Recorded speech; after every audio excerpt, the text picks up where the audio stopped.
В эфире новости, в студии Эльнура Бекбасарова. Здравствуйте. Пригласить на заседание вице-премьер-министра Джениша Разакова. Он должен отчитаться по ситуации, которая возникла на кыргызско-казахской границе. С таким требованием сегодня парламентарии начали пленарное заседание. Почему на границе возникли заторы, а правительство бездействует, вопрошали они. Депутат Руслан Казакбаев предложил отчитаться всем чиновникам, имеющим отношение к данной ситуации. Депутат Алы Карашев предложил выехать Дженишу Разакову в соседнее государство и провести переговоры со своими казахстанскими коллегами, если обмена информацией по телефону недостаточно. В итоге парламентарии проголосовали за то, чтобы на заседание пришел вице-премьер и отчитался о ситуации на границе с Казахстаном. Отметим, там уже в течение 2 недель стоят порядка 200 большегрузных авто.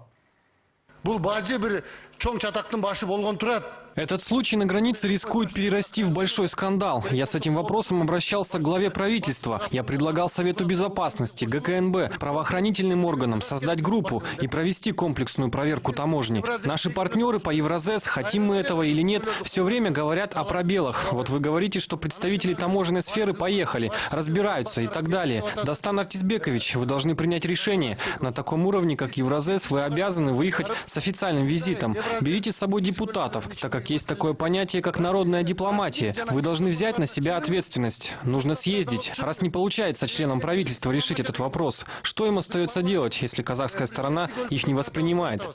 Проблема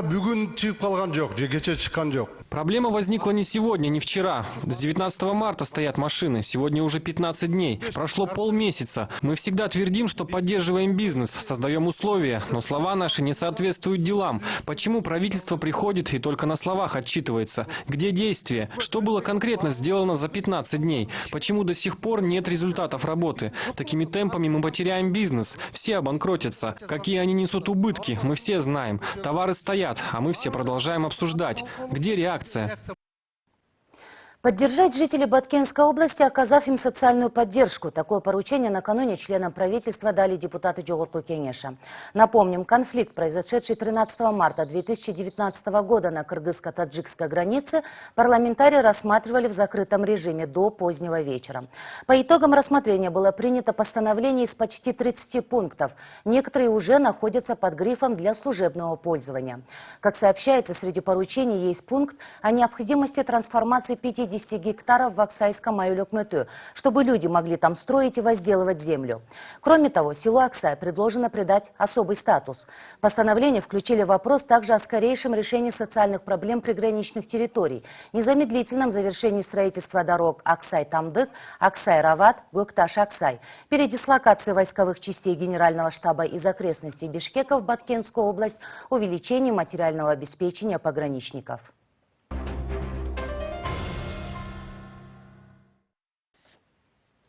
Жалобы и обращения жителей Сокулукского района, озвученные Сооронбаю Жээнбекову, подтвердились. Межведомственная комиссия провела проверку по всем вопросам, которые поступили во время встречи с президентом 9 января текущего года.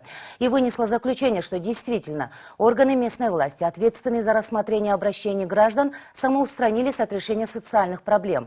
Более того, на протяжении нескольких лет отдельные руководители целенаправленно способствовали продаже земель сельскохозяйственного назначения. Так говорится в заключении, некоторых госчиновников поглотила системная коррупция, а также круговая порука, что стало причиной массового и неконтролируемой продажи земельных участков. Отсюда и проблемы, недовольство населения, споры. Также имеются факты умышленного воспрепятствования установлению нарушений, выявленных со стороны граждан. Допускается укрытие преступлений, выявлены факты умышленной волокиты уголовных дел по земельным вопросам, отсутствует должный надзор со стороны органов прокуратуры. В итоге подготовленная справка с выводами и предложениями 1 апреля была направлена в правительство и Генеральную прокуратуру. Правительству поручено определить границы Сокулукского и других районов Чуйской области, привлечь к ответственности руководство госадминистрации вплоть до рассмотрения вопроса соответствия отдельных руководителей занимаемой должности. Даны рекомендации Генеральной прокуратуре рассмотреть ответственность сотрудников, допустивших волокиту при расследовании уголовных дел, изучить вопрос о соответствии ими занимаемой должности. Деятельность органов местного самоуправления, органов государственной власти Сокулукского района в отдельных случаях на областном и республиканском уровнях на протяжении длительного времени имеет место проявления коррупции.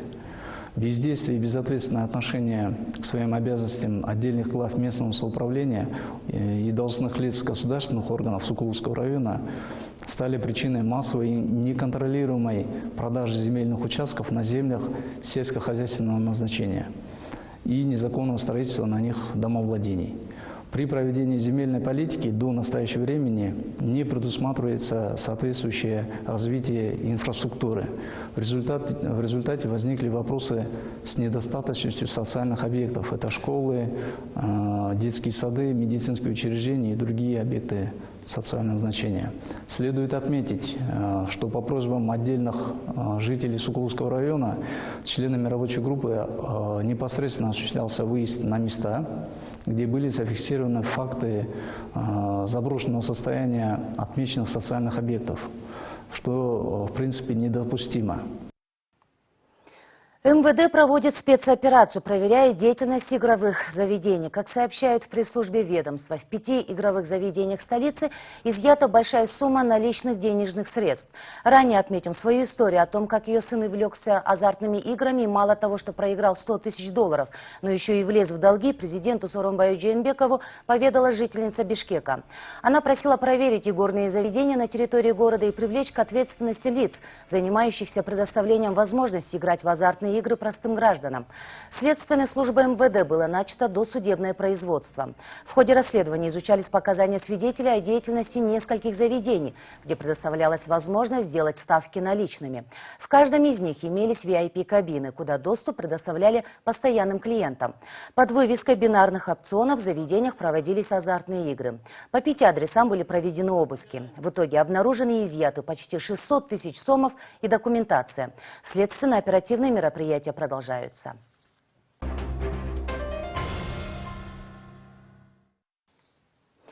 Генеральная прокуратура выявила нарушение законодательства о госзакупках в Министерстве образования и науки. Как сообщается, 1 августа 2017 года должностные лица Минобразования провели конкурсные торги на тиражирование учебников по английскому языку для 5 класса.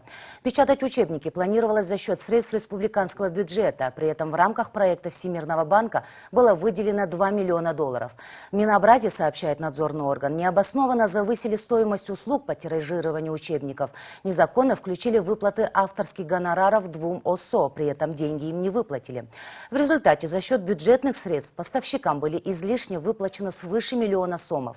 Неэффективное использование бюджетных средств составило в общем 13 миллионов сомов, а также сумма невзысканных с поставщиков штрафов за несвоевременную доставку учебников составила почти 430 тысяч сомов. Началось досудебное производство. В Джалалабадской области сотрудник отдела материально-технического снабжения ОАО «Джалалабад-Электро» вымогал у предпринимателя 830 тысяч сомов. Как сообщили в Госслужбе по борьбе с экономическими преступлениями, энергетик у него требовал деньги при заключении договора на строительство линии электропередачи. Факт зарегистрирован в Едином реестре преступлений и проступков по статье «Незаконное получение вознаграждения служащим». Получены банковские квитанции денежных переводов от имени индивидуального предпринимателя на счет подозреваемого. Сейчас ведется досудебное производство, а также проводится работа по возмещению причиненного ущерба на единый депозитный счет.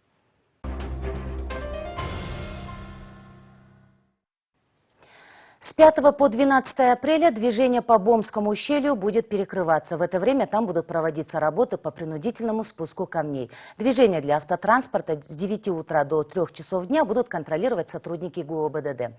При накоплении более 40 единиц автотранспорта работа по спуску камней прекратится и будет проведен пропуск машин, сообщает пресс-служба компании «Кыргыз-Темиржолу». И на этом пока все. Журналисты телекомпании НТС продолжают следить за развитием событий. Оставайтесь с нами.